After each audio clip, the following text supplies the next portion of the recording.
विजय ने रैकेट को पकड़ लिया और उसे कसकर पकड़ते हुए हवा में स्विंग कराने लगा, जैसे उसका वजन चेक कर रहा हो।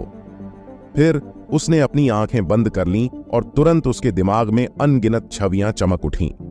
यह सच था कि वो टेनिस प्लेयर नहीं था, लेकिन जब वो हाई स्कूल में था तब उसने कई मैच खेले थे और टेनिस से रिलेटेड कई बुक्स पढ़ी थीं। साथ ही टीवी पर भी कई इंटरनेशनल टेनिस गेम्स देखे थे। उसने टेनिस गेम से रिलेटेड सारी अवधारणाओं को समझा। उसका शरीर उस समय से बिल्कुल अलग था। जब से उसने कल्टीवेशन के रास्ते पर चलना शुरू किया था, तब से उसके शरीर में बहुत सारे बदलाव आए थे और उसकी शारीरिक योग्यता सामान्य मनुष्यों के दायरे से परे नाटकीय रूप से बढ़ी थी। उसके लिए टेनिस से रिलेटेड टेक्निक्स पर महारत हासिल करना कोई बड़ी बात नहीं थी। पर उन कोर्ट के दूसरी तरफ चला गया। उसने अपनी गर्दन चटकाई और थोड़ा वार्म अप के रूप में अपने शरीर को फैलाया। उसके चेहरे पर एक कातिलाना हंसी थी और उसकी अभिव्यक्ति आत्मविश्वास से भरी हुई थी। इसमें कोई संदेह नहीं था कि जीत उसकी ही होगी। उसकी समस्या यह थी कि इस लड़के को कैसे प्रताड़ित किया जाए और उसे पूरी तरह से शर्मिंदा किया जाए। इस हंगामे ने वहां मौजूद सभी लोगों का ध्यान अपनी ओर आकर्षित कर लिया था। सभी उस मैच को देखने के लिए वहां इकट्ठा हो थे। क्या यह वरुण नहीं है? मुझे नहीं लगता कि वो लड़का उसके खिलाफ एक भी पॉइंट हासिल कर सकता है। मुझे लगता है कि ये दोनों वहां बैठी उस सुंदर लड़की के लिए आपस में कंपटीशन कर रहे हैं। इसे देखने में मजा आएगा। यह जानकर कि उनका टेनिस मैच एक लड़की के लिए है, विशेष रूप से अहाना जैसी एक सुंदर लड़की के लिए। भीड़ में उत्साह की लहर दौड़ गई और वो सभी चिल्लाने और हूटिंग करने लगे। वहां माहौल गर्म हो गया। अहाना, तुमने उसे क्यों नहीं रोका? वो कोई प्रोफेशनल प्लेयर नहीं है। वो कैसे वरुण जैसे प्लेयर से जीतेगा? मोनिका ने चिंतित होते हुए अहाना से कहा। अहाना की भौहें फूली हुई थीं और वो भी चिंतित थी। तभी उसे अचानक वो दिन याद आ गया जब विजय ने उन गुंडों का सामना करने से पहले भी कुछ इसी तरह का आत्मविश्वास दिखाया था। फिर वो मुस्कुराई और एक राहत भरी सांस ली। मुझे उस पर विश्वास है। ओ अहाना, तुम सच में पागल हो गई हो। उस पर विश्वास करने का क्या मतलब है? मोनिका ने अपनी आंखें कोर्ट की तरफ घुमा लीं। उसे समझ नहीं आ रहा था कि वो और क्या कहे। भीड़ का एक हिस्सा अलग हो गया। लगभग 30 की उम्र का एक मोटा आदमी आगे आया। उसका चेहरा चौकोर था और वो कुछ उग्र लग रहा था। कोच सुरेंद्र आ गए हैं, भीड़ में से कोई चिल्लाया। कोच सुरेंद्र टेनिस गेम के एक पॉपुलर कोच थे। जब वो यंग था तब भी वो एक प्रोफेशनल प्लेयर था। कोच बनने के बाद भी वो शहर के टॉप प्लेयर्स में से एक था। कोच सुरेंद्र आगे बढ़ते हुए कोर्ट के बगल में चले गए। उसने बाएं और दाएं देखा, फिर हंसे। वरुण, तुम एक कमजोर छोटे बच्चे को चुनौती क्यों दे रहे हो? क्या तुम उसे परेशान नहीं कर रहे? कोच सुरेंद्र, प्लीज आप अंपायर बने, वरुण ने कहा। कोच सुरेंद्र ने विजय की ओर देखा, फिर सिर हिलाया। ठीक है, मैं अंपायर बनूंगा। वरुण, उसके साथ ज्यादा कठोर मत होना, कम से कम उस पर कुछ दया करना। सबसे पहले कौन सर्विस कर रहा है? कोच सुरेंद्र ने टेनिस की गेंद पकड़े हुए दोनों से पूछा। उसे सर्विस करने दो, वरुण ने विजय की ओर इशारा किया। ठीक है बच्चे, कैच। सुरेंद्र ने गेंद को विजय की ओर फेंका। विजय ने अपनी आंखें खोली। उसने हाथ बढ़ाया और टेनिस की गेंद को पकड़ लिया। उसने अपनी हथेली में गेंद को मजबूती से पकड़ा और उसके वेट डिस्ट्रीब्यूशन का सावधानीपूर्वक विश्लेषण किया। ठीक है, चलो शुरू करते हैं। कोच सुरेंद्र ने हाथ उठाया और सीटी बजाई। टेनिस कोर्ट का माहौल और गर्म हो गया। सभी की नजरें टेनिस गेंद पकड़े हुए लड़के पर टिकी हुई थीं। उस लड़के ने गेंद को अपने हाथ में लिया और बिना मांसपेशियों को हिलाए चुपचाप खड़ा रहा। जब भीड़ में कुछ लोग अधीर होने लगे तो वो चलने लगा। उसने एक पोजीशन बनाई, फिर धीरे से टेनिस गेंद को ऊपर की ओर उछाला। टेनिस गेंद हवा में उठी, फिर जमीन की ओर नीचे आने लगी। सबसे अजीब बात यह थी कि लड़का थोड़ा सा भी नहीं हिला। उसकी आंखें गेंद की गति का अनुसरण कर रही थीं। गेंद जमीन पर गिरी और उछल पड़ी। क्या? भीड़ में भगदड़ मच गई। इसके बाद सभी जोर जोर से चिल्लाने लगे। भाड़ में जाओ, मुझे पता था वो टेनिस प्लेयर नहीं है, लेकिन मुझे उम्मीद नहीं थी कि उसे गेम स्टार्ट करना भी नहीं आता होगा। अब इस मैच को देखने का क्या फायदा? हूटिंग करते हुए सभी निराश दिखे। वरुण हैरान रह गया, फिर फूट फूट कर हंस पड़ा। वो जानता था कि विजय एक नौसिखिया था, लेकिन उसे उम्मीद नहीं थी कि वो गेंद को सर्व करना भी नहीं जानता था। मोनिका ने दुख भरी एक सांस ली और अपना चेहरा ढक लिया। मुझसे यह नहीं देखा जाएगा। उसने धीमी आवाज में कहा। विजय को उन लोगों की हूटिंग से कोई फर्क नहीं पड़ा। वो अपनी जगह पर बिना किसी भाव के शांत खड़ा था। फिर उसकी भौहें हिली जैसे उसे कुछ समझ आया हो। वो नीचे झुका और गेंद को उठाया, फिर उसे एक बार फिर हवा में उछाल दिया। एक बार फिर वो आगे नहीं बढ़ा और गेंद को जमीन पर गिरने दिया। भीड़ ने फिर हंगामा किया। यह लड़का क्या करने की कोशिश कर रहा है? कोच सुरेंद्र इम्पेसेंट होने लगा था। वो कुछ कहना चाहता था, लेकिन उसने लड़के को गेंद उठाते हुए और फिर से उछालते हुए देखा। विजय ने हाथ उठाया। जिस क्षण उसने अपना रैकेट घुमाया, उसकी मुद्रा एक सामान्य व्यक्ति से एक बाघ के रूप में उग्र और डराने वाले व्यक्ति में बदल गई। रैकेट टेनिस की गेंद से टकरा गया। गेंद आश्चर्यजनक गति से पलट गई। नेट के ऊपर से उड़ते हुए कोर्ट के अपोनेंट साइड जाने लगी। गेंद जोर से जमीन से टकराई और एक निशान छोड़ फिर ऊपर की ओर उछली और एक अजीब एंगल से मुड़ते हुए परुण की ओर गई। गेंद ठीक ठोड़ी पर लगी। परुण दर्द से चिल्लाया, फिर ठोकर खाई और पीछे की ओर गिर गया। वो पूरी तरह से कंफ्यूज था। टेनिस कोर्ट में सन्नाटा छा गया। पूरे टेनिस कोर्ट में किसी की छू करने तक आवाज नहीं आ रही थी। सब लोग अपनी जगह पर खड़े हो गए। उनके मुंह खुले थे और उनकी आंखें चौड़ी थीं। उनके चेहरों पर पूरी तरह से सदमा और भ्रम था। क्या अभी क्या हुआ? वह शॉट पहले, गेंद कैसे उछली और परुण को कैसे लगी?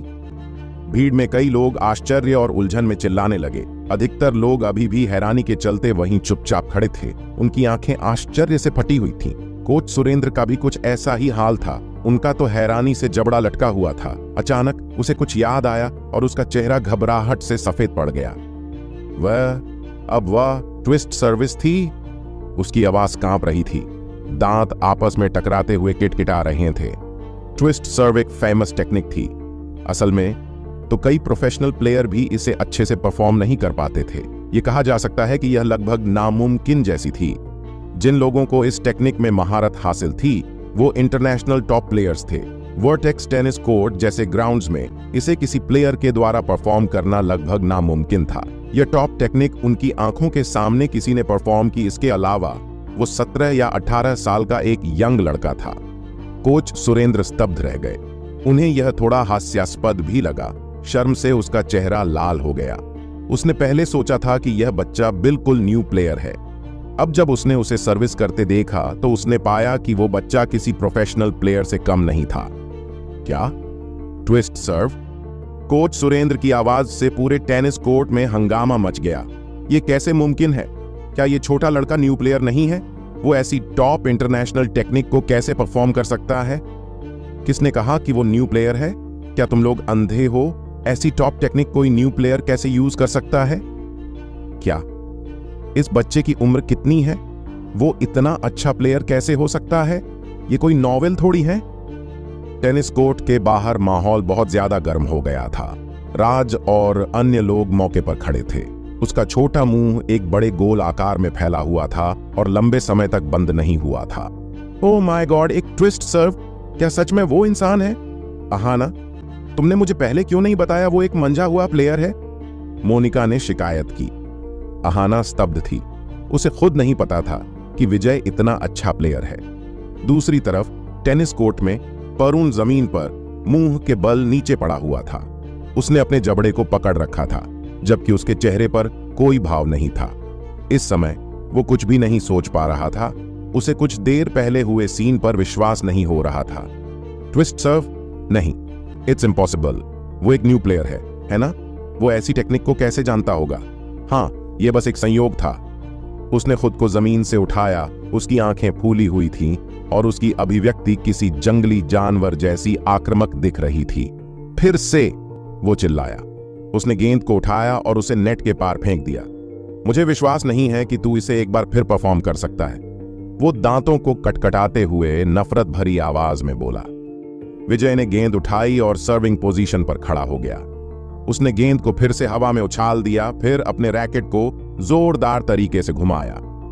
एक तेज आवाज के साथ गेंद एक बार फिर नेट के पार गई। इसकी गति और तीव्रता एक तोप के गोले की तरह थी जिसे रैकेट द्वारा फेंका गया था।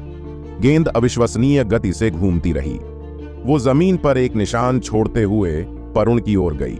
हालांकि परुण गेंद को आते देख सकता था, लेकिन वो समय पर गेंद को चकमा नहीं दे सका और गेंद सीधा उसके गाल पर जाकर लगी। वो दर्द से चिल्लाया, फिर एक बार फिर गिर पड़ा। वाह! भीड़ ने फिर हंगामा किया। एक और झटका। ओ माय गॉड, वो सच में एक प्रोफेशनल प्लेयर है। बिड उत्साहित थी। जितने भी लोग कुछ देर पहले विजय को कोस रहे थे, अब सब उसकी प्रशंसा और तारीफ करने लगे। कुछ लड़कियां तो विजय का नाम लेकर हूटिंग भी करने लगी थीं। सभी का विजय को देखने का नजरिया बदल चुका था। उनकी आंखों में एक सादे सफेद बटन डाउन शर्ट पहने यह लड़का बहुत अच्छा और गुड लुकिंग बन गया था। अहाना मंत्रमुग्ध थी। कभी कभी उसकी आंखों में एक चमक की लहर दिखाई पड़ती। वरुण खांसते हुए खड़ा हुआ और अपने सूजे गाल को सहलाने लगा। उसका चेहरा और भी विकृत हो गया। यह कैसे हो सकता है? वो कांप उठा। अपने दिल में वो इस तथ्य से सहमत नहीं हो सका कि यह गांव का गरीब 3rd क्लास लड़का टेनिस का इतना अच्छा प्लेयर कैसे हो सकता था। फिर से, मुझे विश्वास नहीं है कि तू इसे एक बार फिर परफॉर्म कर सकता है। वो दांतों को भींचते हुए एक बार फिर नफरत भरी आवाज में बोला। एक तेज आवाज के साथ गेंद एक बार फिर नेट के पार गई। इसकी गति और तीव्रता किसी बंदूक से निकली गोली की तरह थी, जिसे रैकेट द्वारा फायर किया गया था। जमीन पर एक निशान छोड़ते हुए गेंद एक बार फिर उछली और एक अजीब एंगल से घूमते हुए वरुण की ओर गई। इस बार वरुण ने अपना पूरा फोकस गेंद पर बनाए रखा। वो जानता था कि कब चकमा देना है, लेकिन फिर भी समय पर चकमा देने में असफल रहा। उसे एक बार फिर गेंद लगी। इस बार उसका सामने का दांत टूटकर नीचे गिर गया। क्या वरुण मान लेगा कि विजय एक अच्छा और मंझा हुआ प्लेयर है, या फिर वो अभी भी खेलना जारी रखेगा? आखिर क्या होगा विजय की इस दिलचस्प कहानी का अगला? मुझे अभी भी विश्वास नहीं है, वो गुस्से में गिड़गिड़ाया। एक और गेंद नेट के पार उड़ती हुई गई और उछलकर सीधा उसके मुंह पर लगी। उसकी नाक टेढ़ी हो गई और गोल्डन चश्मे दूर जाकर गिरे। कुछ कदम पीछे हटने पर उसे चक्कर आने लगे।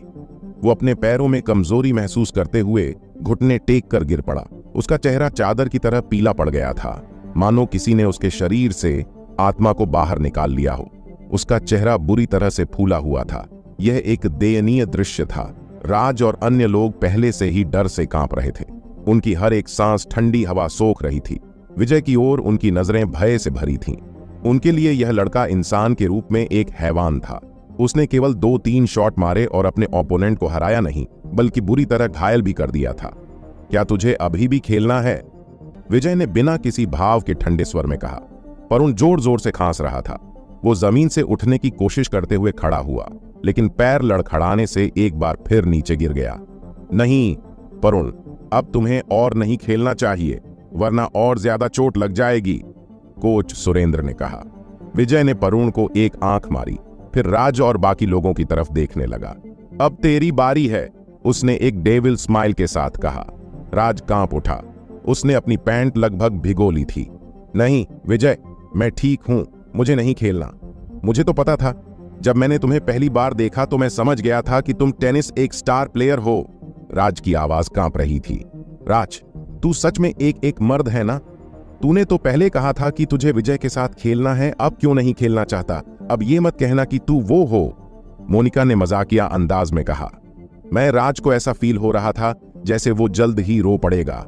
उस समय उसको ऐसा लग रहा था जैसे विजय को ताना मारकर उसने अपने जीवन में सबसे बड़ी गलती की थी। अरे, क्या तुम सच में एक मर्द हो या फिर एक कायर हो? उसके आसपास की भीड़ भी चिल्लाई। राज बुरी तरह से कांपते हुए मजबूरन कोर्ट में चला गया। मैं सर्विस करूंगा। ठीक है, विजय ने बेपरवाह होकर कहा। राज ने राहत की सांस ली। उस भयानक ट्विस्ट सर्विस के बिना उसे अब कम डर लग रहा था। उसने गेंद उठाते हुए खुद को शांत किया और एक गहरी सांस ली, गेंद को उछाला और फिर एक शानदार प्रदर्शन के साथ सर्विस की। विजय ने अपनी आंखें छोटी संकुचित की। जब गेंद को मारा गया तो उसने उस गेंद के हर एक मूव को पढ़ लिया था। वो ये भी बता सकता था कि गेंद कहां आने वाली थी और तुरंत गेंद के पास किसी बिजली की स्पीड से पहुंच गया। एक झोर की आवाज आई। गेंद बिजली की तरह तेजी से नेट के पार उड़ गई और जमीन पर हिंसक रूप से टकराते हुए राज की डरी हुई आंखों के नीचे उछलते हुए उसके चेहरे की तरफ बढ़ी। भाड़ में जाओ, यह मेरा अंत है। जमीन पर गिरने से ठीक पहले यही उसका एकमात्र विचार था। कोर्ट पर टेनिस रैकेट के टेनिस गेंद से टकराने की आवाजें सुनी जा सकती थीं। बीच बीच में किसी की दर्द से चिल्लाहट निकल रही थी। राज बार बार नीचे गिरता रहा। टेनिस गेंद से उसका चेहरा सूज गया था और विकृत हो गया था, जबकि उसका ओपोनेंट लापरवाही से अपना रैकेट हिला रहा था। उसका हर एक शॉट सिंपल था, लेकिन गेंद कोर्ट के दूसरी साइड आते ही घातक बन जाती थी। यह कोई मैच नहीं था, बल्कि एक तरफा नरसंहार था। टेनिस कोर्ट के चारों ओर लड़कियां आहें भर रही थीं। वाओ, वो कितना अच्छा प्लेयर है। लड़कियां रोमांचित हो गईं। उनकी आंखें दिल के आकर में बदलकर धड़कते हुए चमक रही थीं। कोच सुरेंद्र स्तब्ध होकर मौके पर चुपचाप खड़ा था। कोर्ट पर उस लड़के की परफॉर्मेंस ने उसे बार बार लगातार चौंकाया था। उसका दिल प्रशंसा से भरा हुआ था, लेकिन साथ ही उन्हें शर्मिंदगी भी महसूस हो रही थी। विजय की परफॉर्मेंस को बस शब्दों में बयान नहीं किया जा सकता था। मैच में उसने जो टेक्निक्स और ताकत दिखाई थी, वो इंटरनेशनल लेवल पर थी। अद्भुत! वो एक धरती को हिलाने वाला विलक्षण है। बस सबका यही विचार था। एक और गेंद राज को लगी। वो गिड़गिड़ा रहा था और उठने में असमर्थ होकर जमीन पर गिर पड़ा। मैं हार स्वीकार करता हूं, प्लीज मुझे बख्श दो।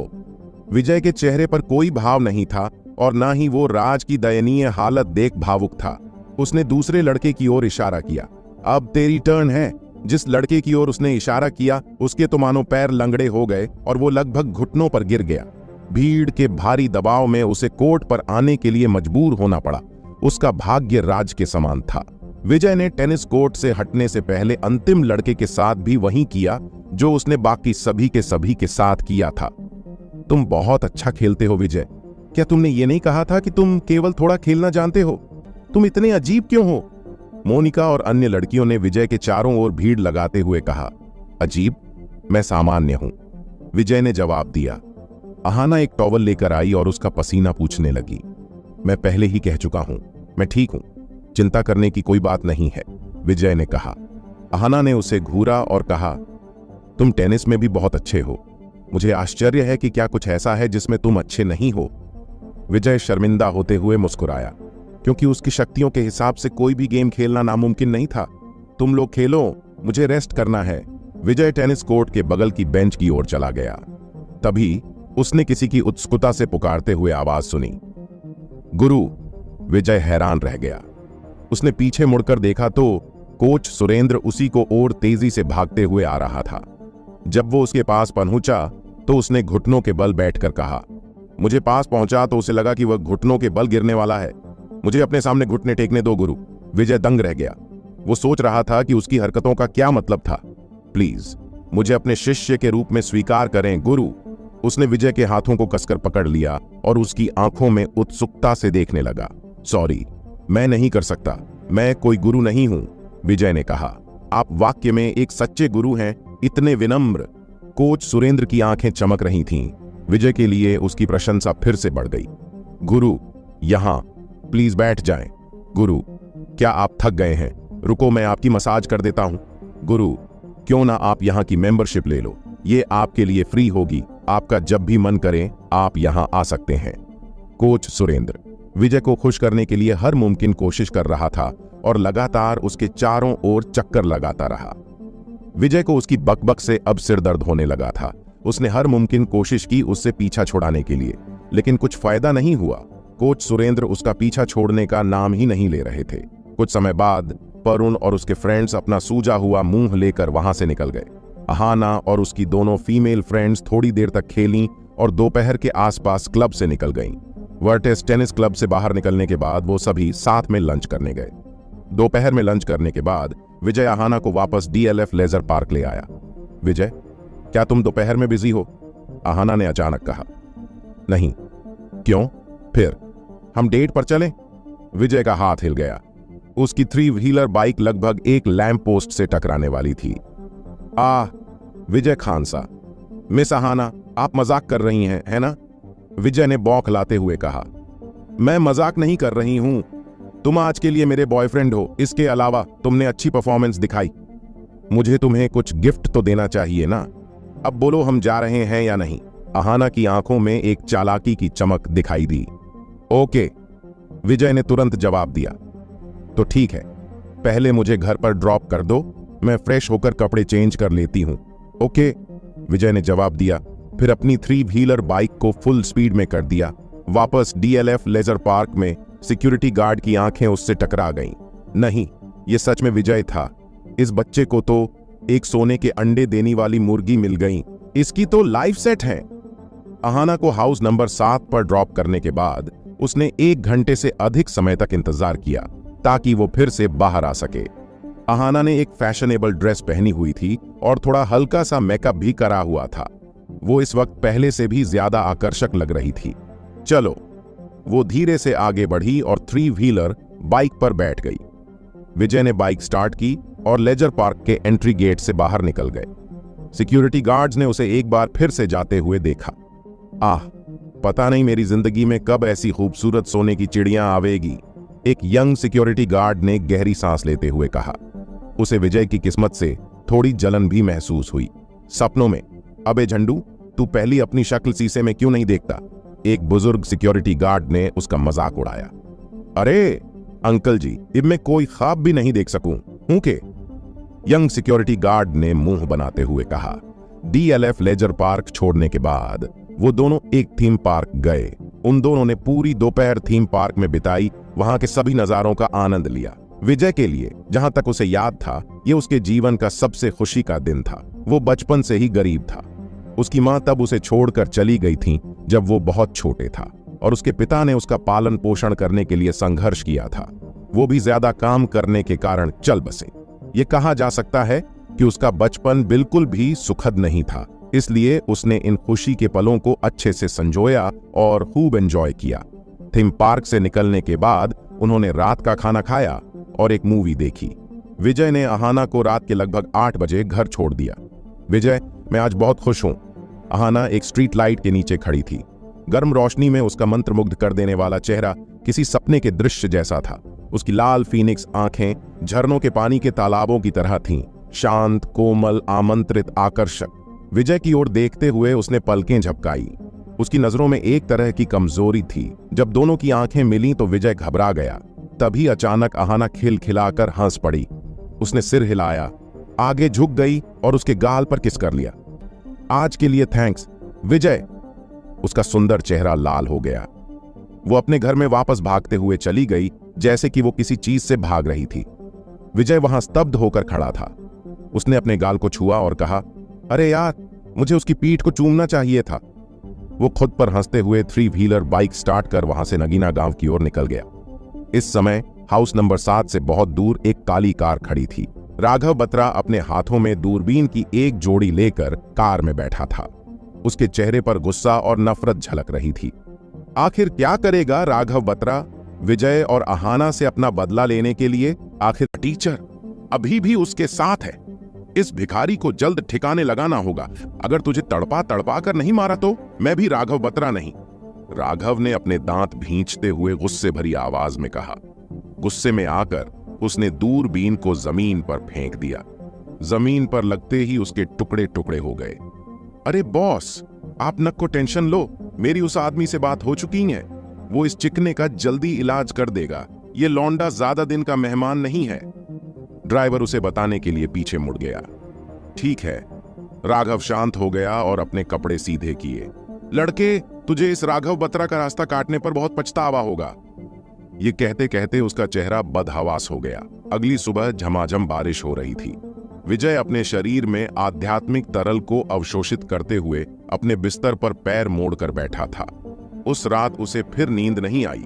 जैसे जैसे उसकी कल्टीवेशन का स्तर बढ़ता गया और उसका शरीर बदलता गया, उसे लंबे समय तक जागने के बाद भी थकान महसूस नहीं होती थी।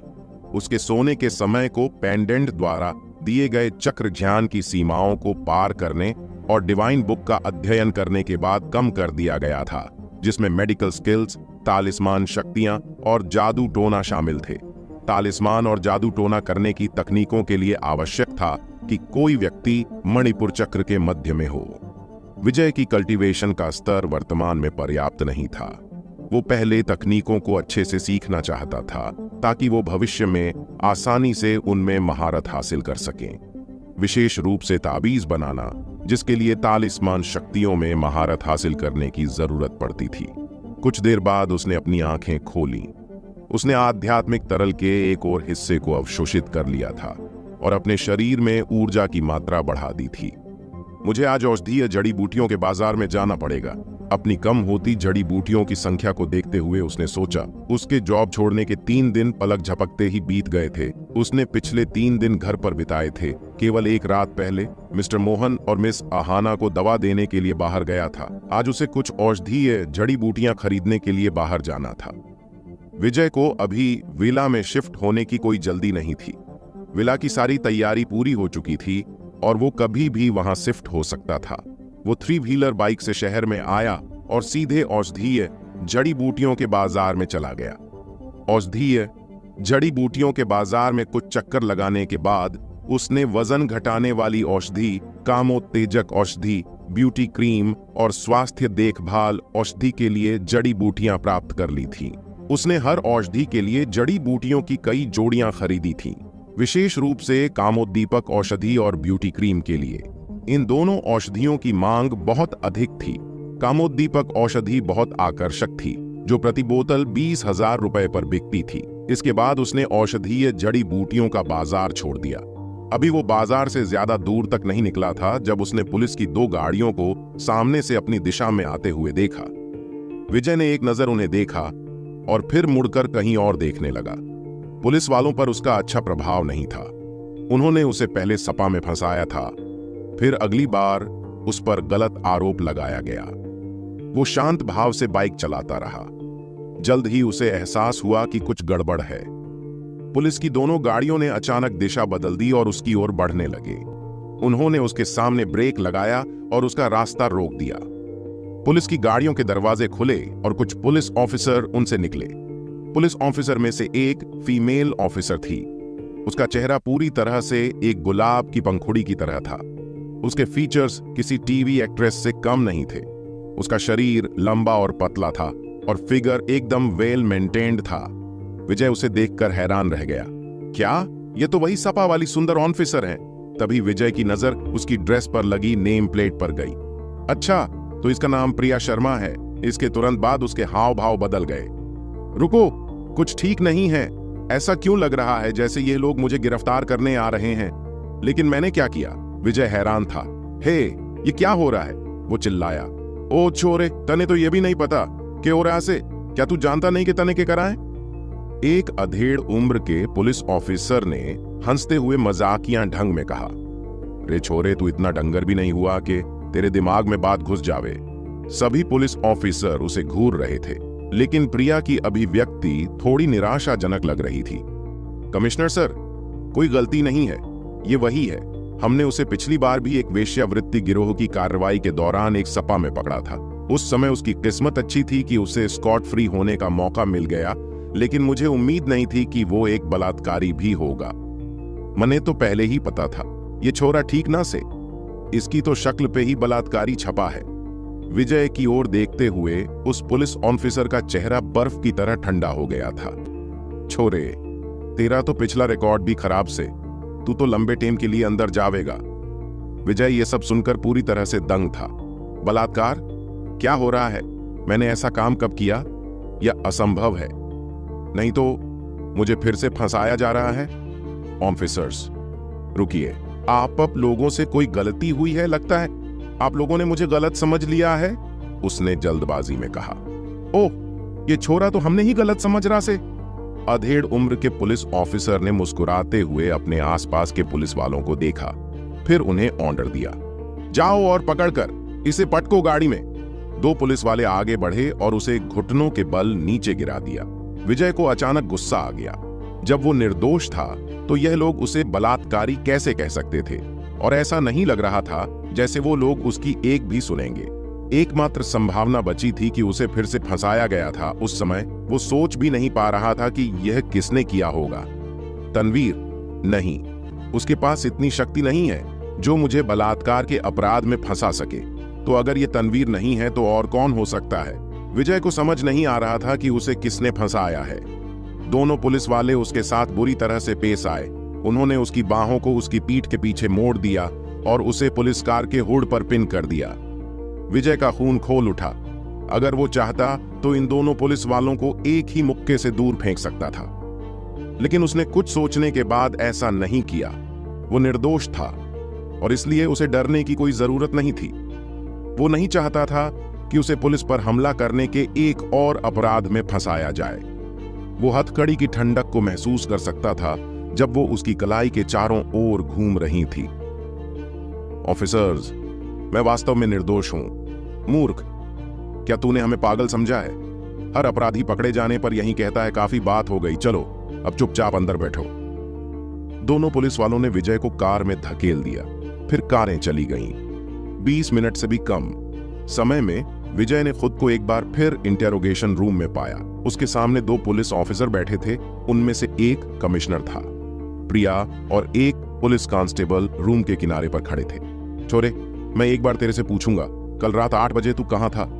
कमिश्नर ने डराते हुए पूछा। 8:30 बजे? मैं घर पर ही था। नहीं, मैं घर जा रहा था। विजय ने थोड़ी देर सोचने के बाद जवाब दिया। तो फिर ये तू ही होगा। कमिश्नर ने अपने सामने एक फाइल खोली और एक तस्वीर निकाली और उसे विजय के सामने फेंका। यह एक सीसीटीवी कैमरे की फुटेज थी। उसमें एक 3 व्हीलर बाइक थी। विजय ने उसे ध्यान से देखा और पाया कि वो उस तस्वीर में था। हाँ, ये मैं हूं। इसके बारे में क्या? विजय ने उलझन में पूछा। कमिश्नर मुस्कुराया। उसने एक और तस्वीर ली। उस पर लगभग 24 या 25 साल की एक लड़की थी। वो सुंदर लग रही थी, लेकिन उसकी आंखें सूज गई थीं और सुस्त लग रही थीं। क्या तू इसे जाने है? विजय ने इसे देखा और उसे वो जानी पहचानी लगी।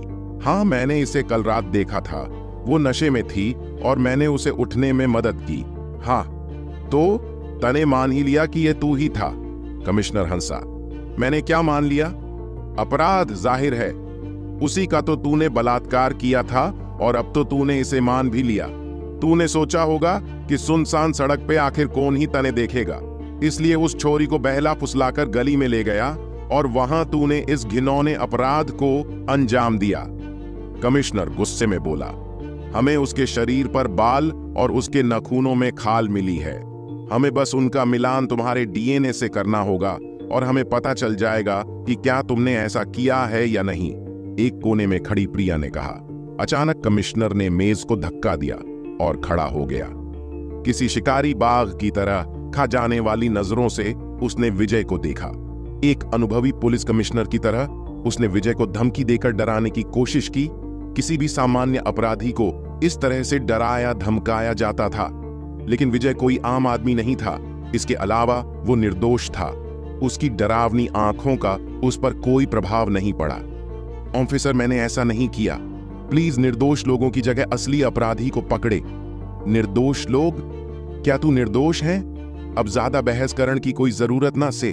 तूने अभी खुद को अपराधी के रूप में पहचाना था और सीसीटीवी कैमरे में तने सड़क पर उसके साथ देखा भी गया था और बालों और नखून में फंसा खाल का टुकड़ा तने अंदर डालने के लिए काफी होवेगा। क्या तू अभी भी खुद को निर्दोष बतावेगा के?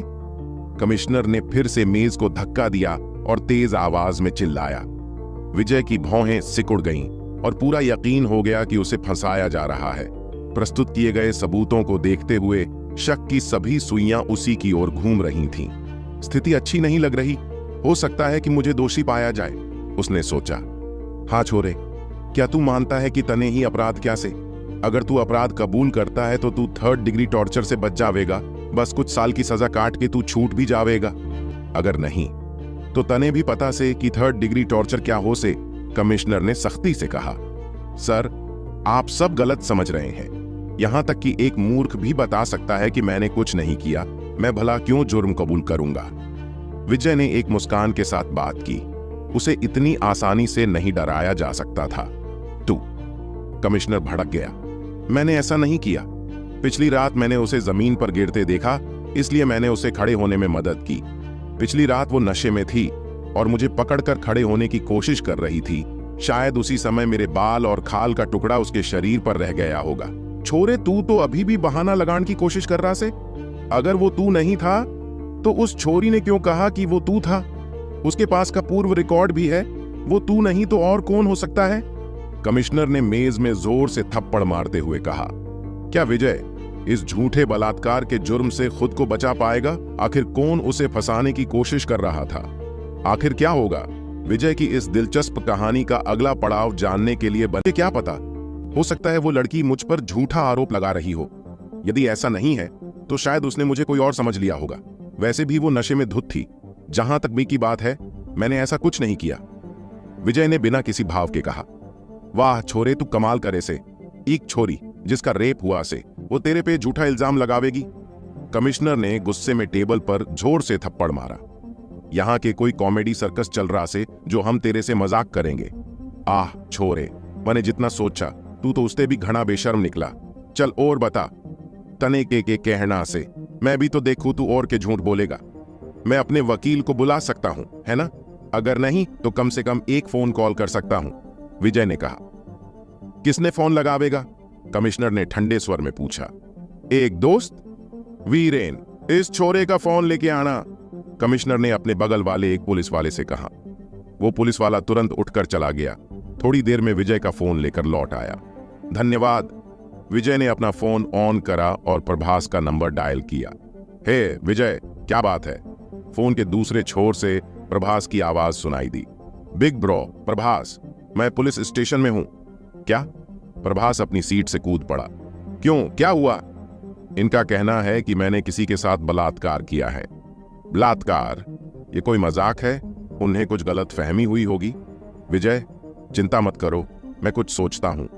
कॉल कट करने के बाद विजय ने फोन को मेज पर रख दिया। हाँ, छोरे होगी बात। अब बता, तू अपराध कबूल करेगा कि नहीं, या अभी और कुछ कहना बाकी से? कमिश्नर ने घूरते हुए कहा। मैंने ऐसा कुछ नहीं किया, मैं भला क्यों कबूल करूंगा, विजय ने ठंडे स्वर में कहा। तू? कमिश्नर गुस्से में लाल हो गया था। उसकी क्रूर आंखें विजय को घूर रही थीं। तभी उसके फोन की घंटी बजी। उसने इसे देखा और उसके हाव भाव बदल गए। यह तो एसीपी है। उसने फोन उठाया और इंटेरोगेशन रूम से बाहर निकल गया। विजय की सुनने की शक्तियां पहले से ज्यादा बढ़ चुकी थीं। वो कमिश्नर की बातें सुन पा रहा था। हेलो एसीपी सर, वो बिल्कुल शुद्ध हिंदी में बात कर रहा था। मामला कैसा चल रहा है रविंद्र? क्या उसने कबूल कर लिया है?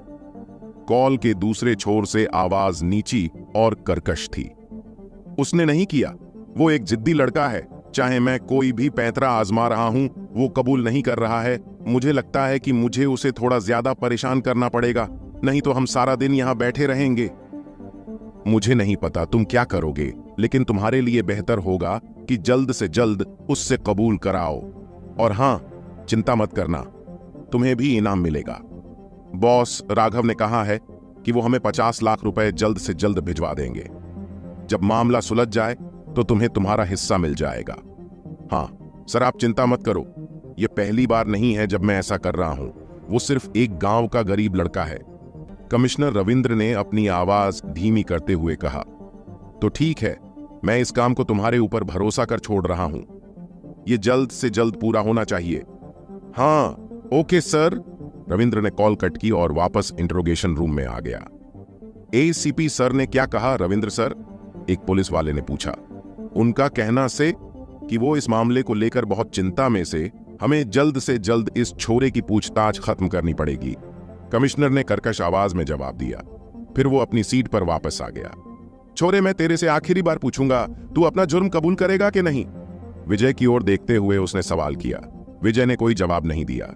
इसके बजाय वो कमिश्नर रविंद्र को देख मुस्कुराने लगा। फिर वो रविंद्र के कान पर झुक गया और फुसफुसाया।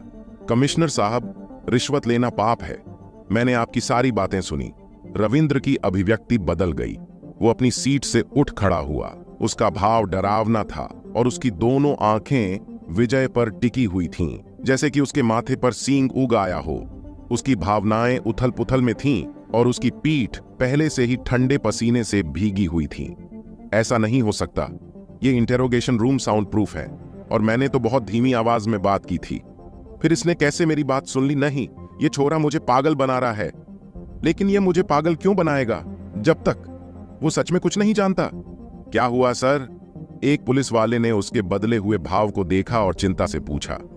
कुछ नहीं, तू जा और कैमरा बंद करके आ, रविंद्र ने सख्ती से कहा। बाकी पुलिस वाले भी आश्चर्यचकित थे। फिर वो समझ गए कि कमिश्नर क्या करना चाहता है। कमिश्नर सर, आप ऐसा नहीं कर सकते। जबरन जुर्म कबूल कराना कानून के खिलाफ है। प्रिया चिंतित नजर आ रही थी। बाहर निकलो, कमिश्नर रविंद्र ने गरजते हुए कहा। चलो मेम, सर अच्छे से जानते हैं कि वो क्या कर रहे हैं, एक कांस्टेबल ने कहा। बाहर निकलो अभी। कमिश्नर ने फिर से गर्जना की। प्रिया थोड़ा हिचकिचाई, फिर मुड़ गई और कमरे से बाहर निकल गई। दरवाजा जोर से बंद हो गया। इंटेरोगेशन रूम में बस 2 आदमी बचे थे। रविंद्र का चेहरा मंद पीले रंग की रोशनी में भयावह था और थोड़ा दुष्ट भी लग रहा था। अब उसका चेहरा किसी कमिश्नर की तरह नहीं बल्कि एक अपराधी की तरह ज्यादा लग रहा था। छोरे, तू मने पागल बनाने की हिम्मत कर रहा से? रविंद्र ने नुकीले दांतों को पीसते कहा। आपको पागल बना रहा हूं? विजय मुस्कुराया। फिर उसने कहा, मैंने आपकी हर एक बात सुनी। आप एक रिश्वतखोर कमिश्नर हैं जो पैसों के लिए अपना ईमान तक बेच सकता है। आप कानून के साथ खिलवाड़ कर रहे हो। आप जैसे ऑफिसर तो पुलिस में रहने लायक नहीं है। फिर विजय मजाक में हंसा। कमिश्नर रविंद्र कांप गया और उसकी अभिव्यक्ति बदल गई। इम्पॉसिबल, ये इंट्रोगेशन रूम साउंड प्रूफ से। तूने कुछ नहीं सुना? अच्छा, विजय ने आराम से कहा। 50 लाख कोई छोटी रकम नहीं है कमिश्नर साहब। तुझे कैसे पता चला? कमिश्नर रविंद्र के चेहरे का रंग बदल गया। मैंने पहले भी कहा था कि मैंने सब कुछ सुना। विजय मुस्कुराया। क्या है ना कि मेरे कान असामान्य रूप से सेंसिटिव हैं। कमिश्नर रविंद्र के चेहरे का रंग कई बार बदला। पहले वो घबरा गया, फिर उसका चेहरा उग्र हो गया। क्या हुआ? तने सब कुछ पता भी चल गया तो तेरे पे विश्वास कौन करेगा? क्या तने लगता है कि कोई एक बलात्कारी की बात सुनेगा? कमिश्नर ने विजय के करीब आकर उसके कान में धीरे से कहा। कमिश्नर साहब, आप तथ्यों को हमेशा के लिए छिपा नहीं सकते। आपको जल्द ही अपने कार्यों का परिणाम भुगतना पड़ेगा, विजय ने ठंडे स्वर में कहा। छोरे, मने लगता है कि तूने जीने की इच्छा छोड़ दी, कमिश्नर ने गरजते हुए कहा। एक पल में उसका चेहरा बदहवास हो गया। वो विजय के बाल पकड़ने के लिए आगे बढ़ा। विजय ने चकमा देकर उसकी छाती में सिर मारा। सिर लगने के कारण कमिश्नर पीछे की ओर लड़खड़ाया और दीवार से जा टकराया। छोरे, तेरी ये मजाल जो तूने मुझे मारने की कोशिश की। कमिश्नर ने अपनी छाती को सहलाया। उसका चेहरा पहले से भी ज्यादा डरावना हो गया। उसकी आंखें छोटी होकर किसी जहरीले सांप की तरह हो गईं, जो खतरे में पड़कर डसने को तैयार खड़ा हो। उसने अपनी कलाई चटकाई, फिर अचानक आगे बढ़ा और विजय के चेहरे पर मुक्का मारा। विजय ने खुद को नीचे किया और मुक्का लगने से बच गया। इसके बाद उसने कमिश्नर को किसी बछड़े की तरह लात मारी। लात लगने से कमिश्नर टेबल में जाकर लगा। उसका माथा टेबल के एक कोने से जा टकराया, जिसकी वजह से माथे से खून बहने लगा। कमीने, मैं तुझे मार दूंगा। कमिश्नर कराहते हुए उठा और माथे को छुआ।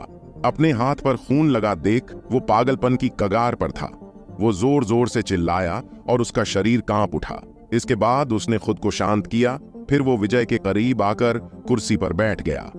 उसने धीरे से अपनी कमर पर लगी बंदूक निकाली और उसको रिलोड किया, फिर उसे टेबल पर पटक दिया। उसने अपनी आंखें संकुचित की और बेपरवाह लहजे में कहा, छोरे, अब पता है आगे किया होगा। तूने मेरे से बाथरूम जाने की पूछी, इसीलिए मैंने तेरी हथकड़ी खोल दी। लेकिन तूने पलटकर मेरी बंदूक छीनने की कोशिश की और इसी मुठभेड़ में एक गोली गलती से छल गई और सीधा तेरे सीने के आर पार होके बाहर निकल गई और तेरी मौकाए वारदात पर मौत होगी। उस स्थिति में मैं आत्मरक्षा के चलते केस से बरी हो जाऊंगा। और रही बात तेरी, अगर कोई बलात्कारी मर भी गया तो इस समाज पर कौन सा फर्क पड़ना है? कमिश्नर कुछ देर के लिए रुका। ये तो होगी पहली बात, और दूसरी बात से कि तू अपना जुर्म कबूल करेगा और चुपचाप कार्यवाही में मदद करेगा। अगर तूने दूसरा विकल्प चुना तो शायद मैं तेरी सजा भी कम करा सकूं। तो अब जल्दी बता, तने कौन सा रास्ता चुनना से? अगर मैंने कोई भी विकल्प नहीं चुना तो क्या होगा? विजय हंसा। कमिश्नर ने कहा, यह तो तेरे ऊपर से तू कौन सा विकल्प चुनेगा, क्योंकि तेरे पास इन दोनों विकल्पों के अलावा दूसरा रास्ता नहीं है। अब जीना और मरना तेरे हाथ में है। मैं तने ध्यान से विचार करने खातिर कुछ समय देता हूं। उसके बाद कमिश्नर ने एक सिगरेट बाहर निकाली और उसे जलाया। वो अपनी कुर्सी पर वापस बैठ गया और धुएं के छल्ले बनाने लगा। प्रभास थापा, मोहनलाल और बाकी सभी मैट्रिक्स प्लाजा के एक कॉन्फ्रेंस रूम में बैठे थे। प्रभास अपने फोन पर कॉल पर था। कुछ देर बाद उसने कॉल कट कर दी। उसका हाव भाव बदला हुआ था। क्या बात है प्रभास? मोहन और अन्य लोगों ने चिंता से पूछा। प्रभास की भौहें सिकुड़ गई और उदास होकर बात की। कुछ भी अच्छा नहीं है। इसके पीछे जो भी आदमी है वो काफी शक्तिशाली हैं और उसने बहुत पहले ही इसकी प्लानिंग कर ली थी। वो विजय को लंबे समय के लिए सलाखों के पीछे चाहता है। चाहे उसकी प्लानिंग कितनी भी अच्छी क्यों ना हो, उसमें कुछ तो कमी होगी, मोहन ने कहा। ये तो है, लेकिन उसके साथ कुछ पुलिस वाले भी मिले हुए हैं। मैंने सुना है कि एसीपी भी इसमें शामिल है और वो कोशिश कर रहा है कि जल्द से जल्द विजय को अंदर कर दिया जाए, प्रभास ने समझाया। लोकेश सोनवाल, मुझे पता था कि वो आदमी कुछ सही नहीं है, शंकर ने गुस्से में कहा। अगर इस आदमी का हाथ मामले में है तो किसी भी संदिग्ध मामले का परिणाम बदल सकता है। उसके साथ बहुत आदमी मिले हुए हैं। जहां तक मैं अंदाजा लगा सकता हूं तो वो आदमी राघव बत्रा होना चाहिए। वो लंबे समय से मैं सहाना के पीछे पड़ा हुआ था और आजकल विजय अहाना के बहुत करीब है, मोहनलाल ने कहा। हाँ, ऐसा हो भी सकता है, शायद इन सबके पीछे राघव बत्रा ही हो, प्रभास ने कहा। राघव बत्रा भी प्रॉपर्टी बिजनेस में था, लेकिन उसके तरीके पूरी तरह से अलग थे। वो पहले एक गैंगस्टर हुआ करता था जो पूरे नूह जिले में मशहूर था। प्रभास भी इसी बिजनेस में था, इसलिए वो यह सब जानता था। क्या हमें अहाना को इस बारे में बताना चाहिए? मोहन ने झिझकते हुए पूछा। कोई जरूरत नहीं है, प्रभास ने अपना सिर हिलाया। अगर उसे पता लगा कि विजय उसकी वजह से जेल में है तो उसे बहुत बुरा लगेगा। हम समस्या को हल करने के बाद उसे बता सकते हैं। तो फिर हम क्या करें? इसमें एसीपी लोकेश का हाथ होने से हम उसकी जमानत भी नहीं करा सकते। हमें विजय की बेगुनाही साबित करने का कोई तरीका खोजने की जरूरत है, शंकर ने कहा। हम कैसे उसकी बेगुनाही का सबूत देंगे? मोहन ने पूछा। क्या प्रभास, मोहन और बाकी सभी विजय की बेगुनाही का सबूत ढूंढ पाएंगे? क्या कमिश्नर